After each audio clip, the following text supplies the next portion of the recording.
Čau. Nu, reku, ja grib zināt, kā ir, es teikšu, 3-gadīga kūla.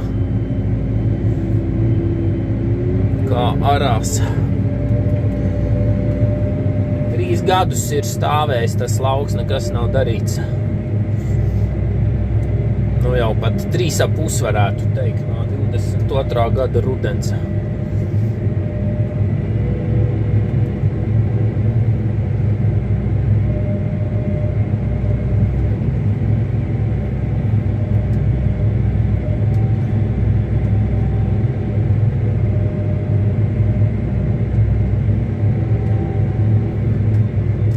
Kaut kas bišķiņ minimāli paliek, bet,